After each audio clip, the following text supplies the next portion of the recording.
Good evening, guys. This is Joette with BalloonCoach.com, and today I want to talk to you about a really important topic, and that is bridal fairs and vendor fairs. One of the questions I get asked all the time is, should I participate in a local fair? So in Balloon Coach Community today, I went on and I did a quick video where I showed this video of our booth as we were setting things up with our shimmer wall in the middle of our booth.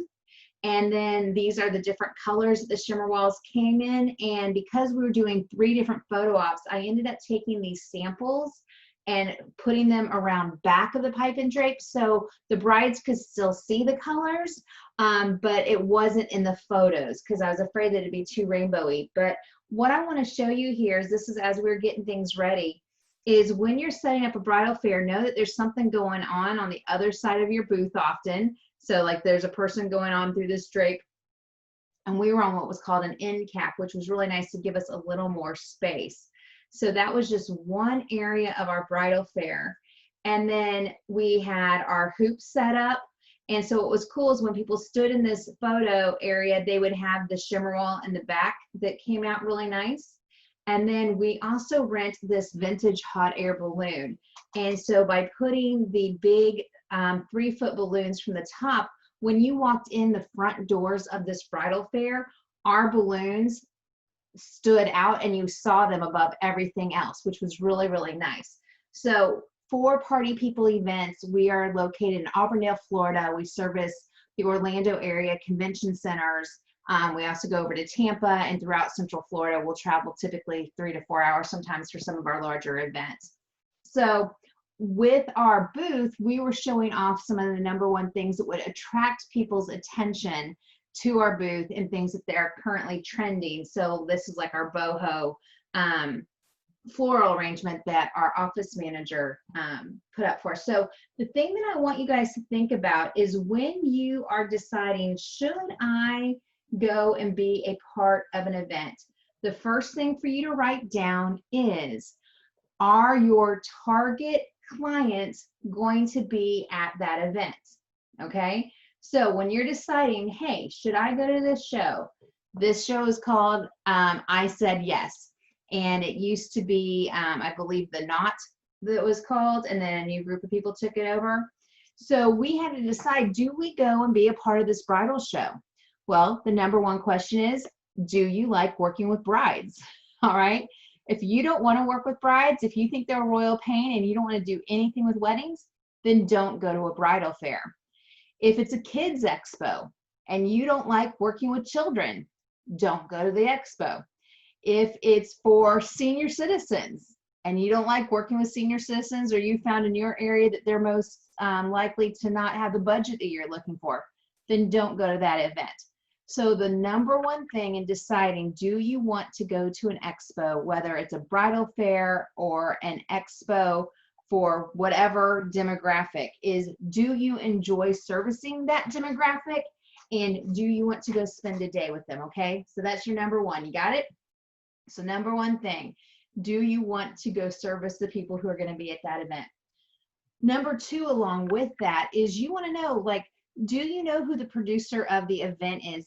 Do they have a history of doing shows? This show that we did today was very well attended. I think over 400 people had registered for the event, plus with their attendees, over 1,000 people's information that I believe we're going to be getting after the show, which is nice. And the thing with this show is it's a group of people who've been doing expos for a long time, so they know what they're doing.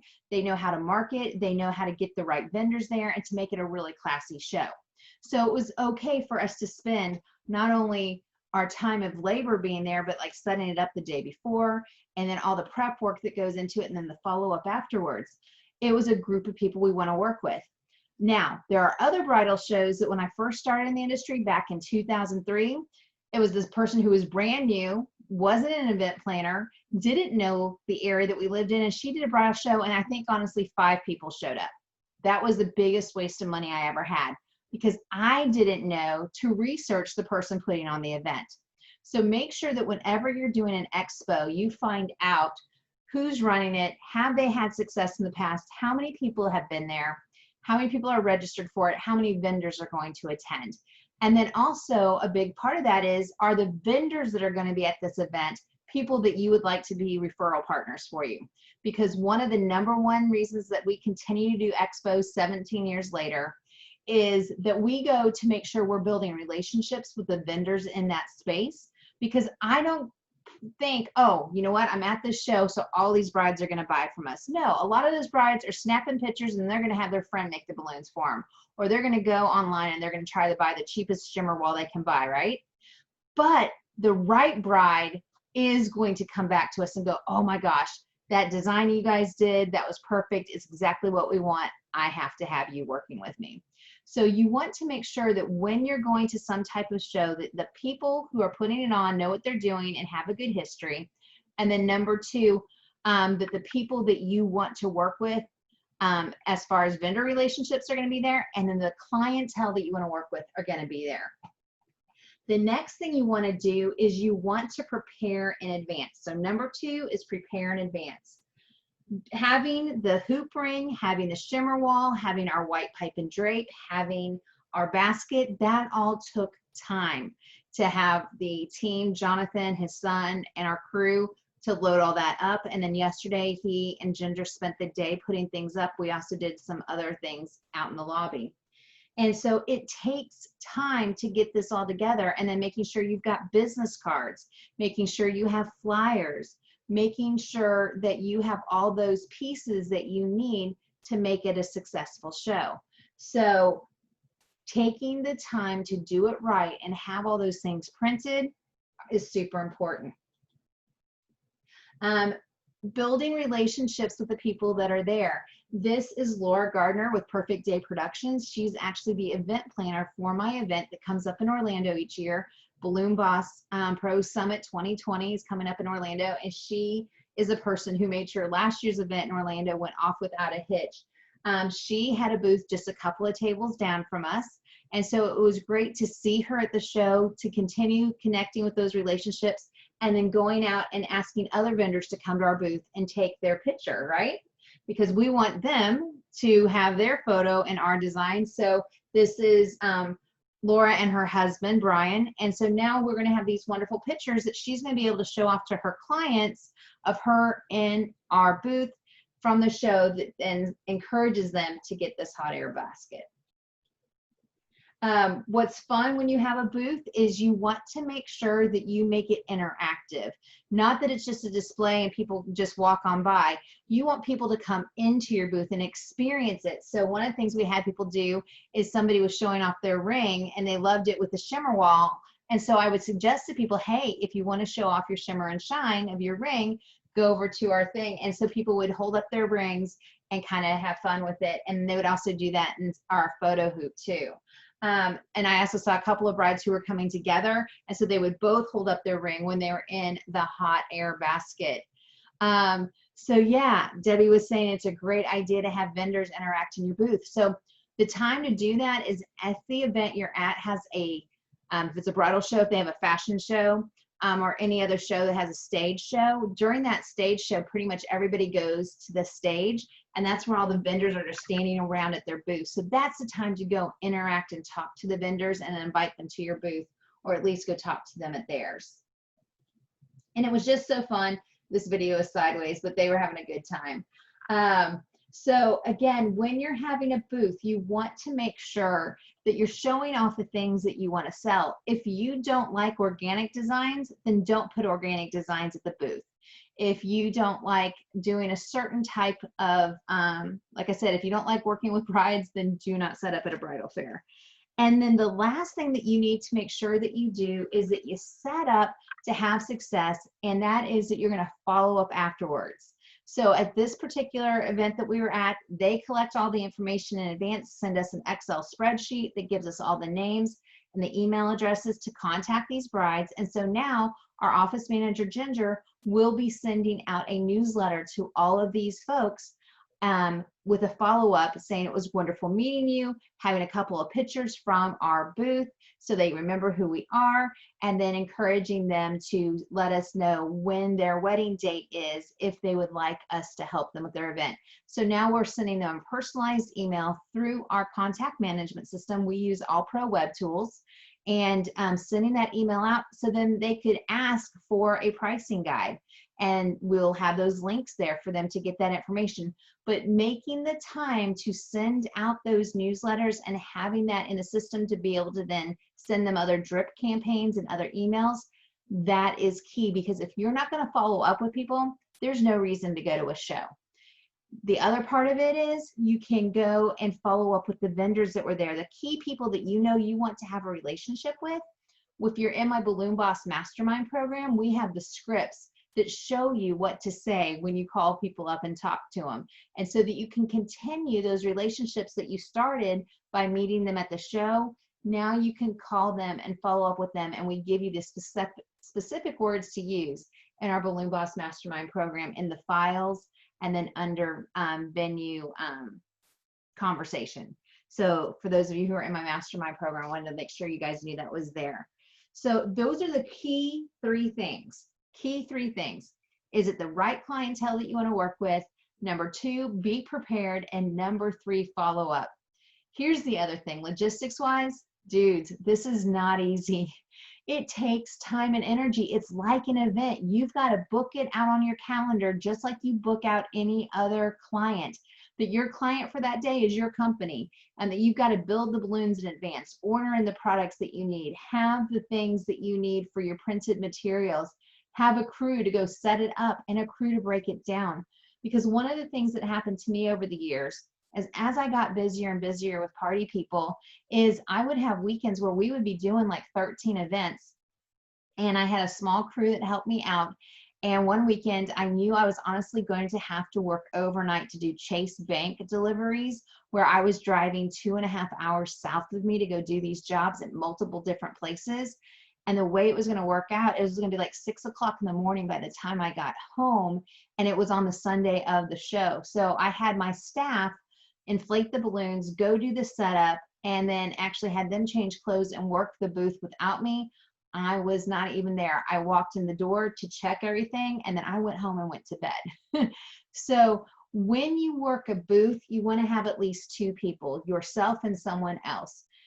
Because when you do a booth like we did with having these different photo ops, even if you just have one, typically the bride and their bridal party want to be in the picture. So you need to be able to step back and take the picture for them. In the midst of COVID, what that means is you are using hand sanitizer and sanitizing your hands, using the phone, and then sanitizing your hands again. So that is one of the tips and tricks too, is to have that in your pocket so that you can do it, or to get the wipes to use on the phones. But having that extra person makes a huge difference too, because then it allows, when there's quiet time, for one of you to go walk around and talk to the other vendors. Don't ever go to a vendor booth to talk to another vendor if there is a bride there or a person, if it's a different type of event other than a wedding show. You want to make sure that the vendors get their time with the clients, potential clients, right?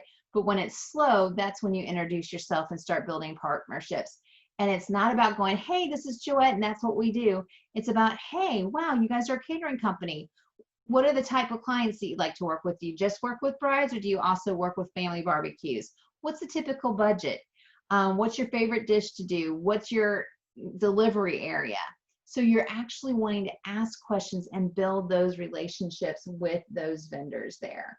So like I said, one of the great things here is we were on this end cap, and so it allowed us to go out into away from the booth, where sometimes a booth is like a 10 by 10, and that's just not a lot of space to work with.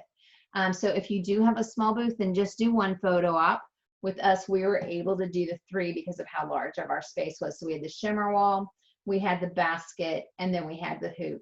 And what was nice is it made it kind of the talk of the town, because later on at the end, when things were dying down and people were at the last part of the fashion show getting their drawings, vendors came to us, and in fact the hotel staff there all came to do a group photo within the basket. And then that opened up for conversation, because it was one of those things that, sometimes people aren't really sure about balloons and if it's going to work for high-end weddings and corporate events. But then when they get to experience something new and different, it catches their attention. And when you can get the vendors interacting and taking a picture in your booth, it's awesome. One other tip I want to let you know about is sometimes you might come up with a contest where you want them to name something, or you want them to participate in something to give you some more interaction. When people are walking by, you want to engage people with a smile, but not be too pushy. And so being able to welcome people in and say, hey, would you like to come in and take a photo, is just a great way that you're not just trying to sell something, but you're giving them a magical memory that they can just take with them and enjoy. The thing you don't see right here is we did have a sign to the left that said Party People Events next to the shimmer wall. And then right here where the Party People logo is, we had a gold frame on the ground that also had our logo. And then right here on the right, we had a high top table that had our LCD screen and computer with a slideshow of different decor that we've done for weddings in the past. And then on that round table was our flyers and our business cards. And then we put our business cards in our pocket with us as we walked over to interact with people at the photo booth. So guys, for those people who are on with me live, feel free to ask questions that you have. I'll be glad to answer them. But the bottom line is you want to create a place for people to come into your booth, experience the decor that you make so they can have fun, and then you invite them to hashtag you with the photos that they put up on social media. And so again, here's this right table where we've got a couple of our pictures on it.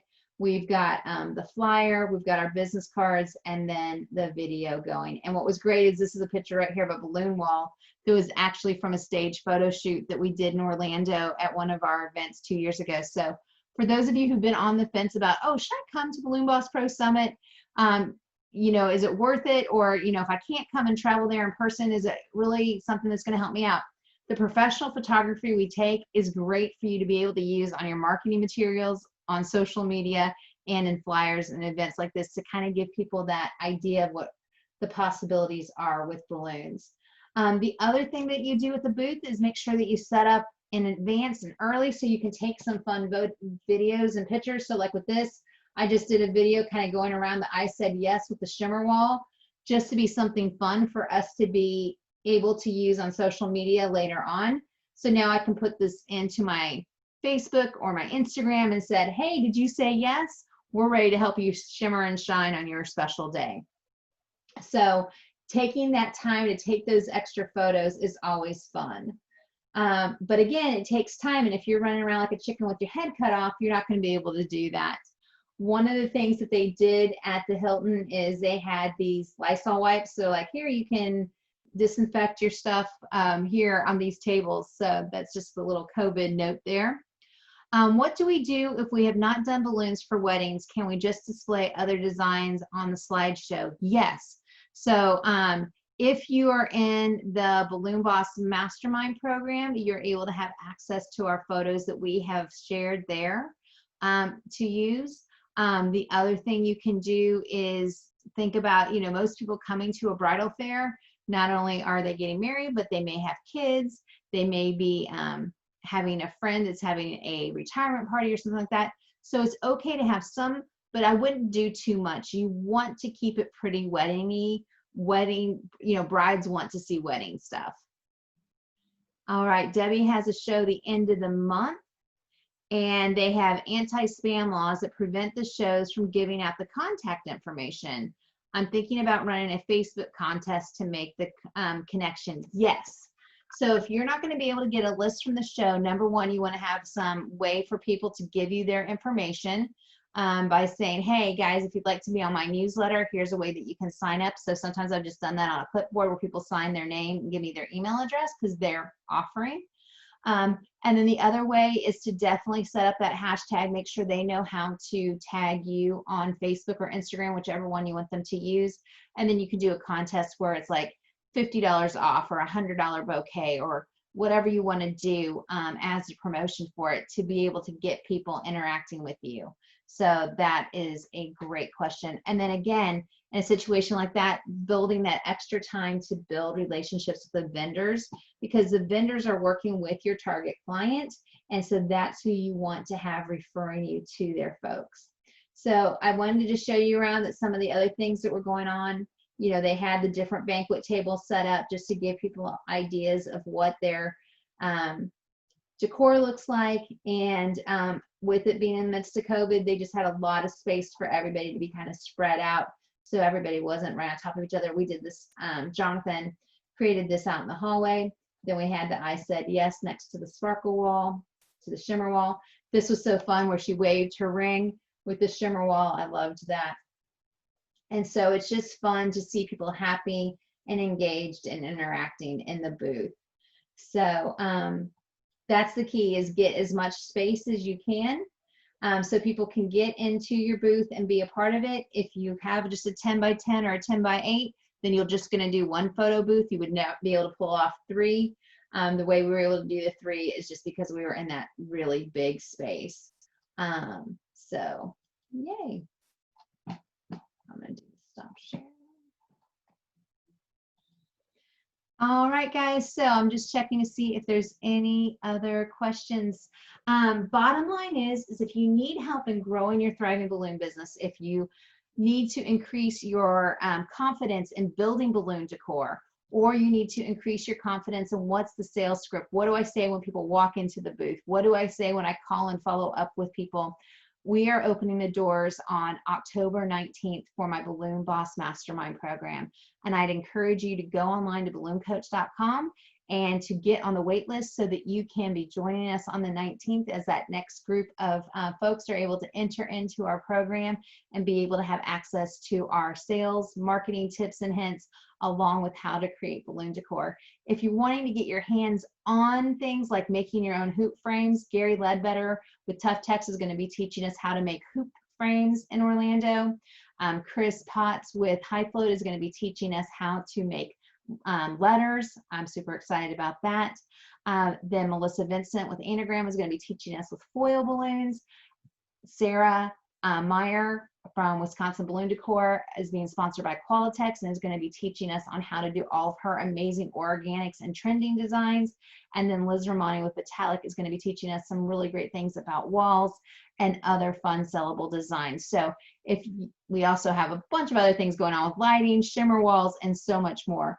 So if you're interested in having that hands-on training, it's just 5 weeks away on November 8th through the 13th in Orlando for 2020. And then each year it's that first to second week of November, we meet in Orlando to give you that dynamic hands-on time with a large group of instructors, a small group of people, so that you get some really great individual time talking to our instructors or in small groups to help you grow your business. So guys, good luck. Get out there. The bottom line is we sell what we share. So if people don't know that you exist, you're not going to sell as much. And going to trade shows and expos is a great way to get your name out there, but you cannot just expect that, oh, I went to this show and now all these brides are going to come to me. It's about preparing in advance. It's about having a plan, and it's about the follow-up. So if you aren't able to send out emails, then you definitely want to have some type of contest, and you also want to ask people if you can follow up with them. And then the other part of that is that you can do a contest where you can do the hashtag for Facebook or Instagram so that you can tell people, hey, if you put us out on Facebook or Instagram, we're going to give away this prize within a week. So, you know, hashtag away with your pictures from the bridal fair or from the kids expo or whatever kind of event you're doing, and have a way for you to be able to track them and then give some kind of prize away, and then make that a big media event like, yay, the winner of our such and such contest is so and so, and blah blah blah. And then maybe you arrange that there's a time you go make that delivery to that person, then do another photo op with them. So you make the most out of your sales one day at a time, getting yourself in front of the people who you want to serve, and then following up with them. Marketing is an ongoing thing that we do in the industry. Party People, a portion of the company in Orlando, has been around for 30 years, and we're still going out and doing shows, and we're still going out and doing social media and picking up the phone, because it's all about having the right person who's having an event to know about you and to use you. And you have to get out there sometimes for them to actually experience your balloons. So guys, good luck with your shows. If you have other questions, you can always send me an email, joette@ballooncoach.com. And for those of you who are in our Balloon Boss Mastermind program, you're going to be seeing more information with some scripts from today's event by Wednesday, and giving you some tips on things to say to the brides and interactions that we had from today that I thought might be helpful for you. And for our mastermind members, also remember those venue list of what to say to be able to go follow up with venues in your area and other vendors so that you can continue to build those relationships. So Serena said, thank you for sharing your expertise. I'll see you in Orlando soon. I'm super excited. I'm excited to see you in Orlando too, also. Serena, thank you so much for being on tonight, guys. And for those of you who are doing shows, feel free to go into Balloon Coach Community or in Balloon Boss Mastermind if you're in that program, and show pictures of like, hey guys, this is a show I just did. What do y'all think? Because the more we share those things that we do, it helps other people out. Last thing I do want to close on is when you're doing a show, you may have to park a long way away, or you might have to navigate some crazy hallways. So put in extra time and have extra people load in or load out for you, because you will be tired. Like today, I have been up and out of my house since 8:30 this morning. So it is now 13 hours later and I am tired, and I just walked in the door right before going on this. So you do want to make sure that you have a wonderful experience, and so you want to have that extra help in helping you load in and load out. All right, guys, thanks so much for being on. Take care, and when you need more help, go to ballooncoach.com. We have online and in-person training to help you grow your thriving balloon business. I look forward to being your partner in success. Take care. Bye.